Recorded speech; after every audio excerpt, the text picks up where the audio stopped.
बंदर राजा और गांव की रक्षा। एक बार की बात है, एक बड़े शहर में वीरू नाम का एक बहादुर और समझदार बंदर रहता था।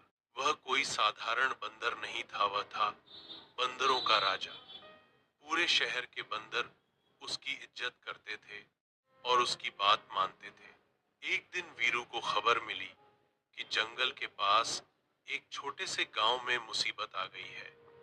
कुछ जंगली गीदड़ गांव में आकर लोगों को डराने लगे थे, उनका खाना चुरा रहे थे और बच्चों को डराकर भागा देते थे।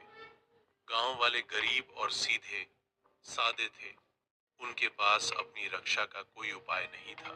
हमें गांव की मदद करनी होगी, उसने अपने सबसे होशियार और ताकतवर साथियों को इकट्ठा किया। फुर्तीले कूदने वाले, पेड़ों पर चढ़ने वाले और केले फेंकने वाले योद्धा। वीरू बोला, चलो गांव को बचाते हैं।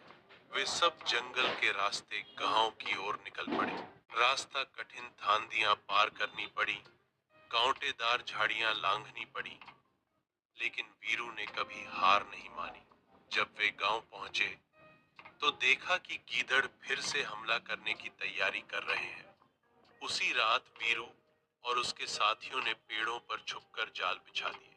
जैसे ही गीदड़ आए, बंदर सैनिक पेड़ों से कूद पड़े।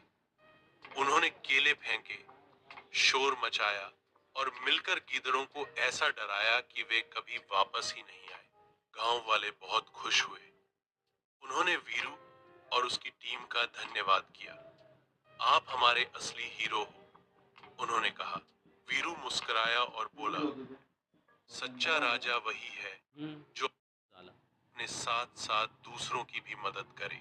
उस दिन के बाद गांव और शहर के बंदर अच्छे दोस्त बन गए और वीरू का नाम दूर दूर तक फैल गया। गांव का रक्षक, बंदर राजा।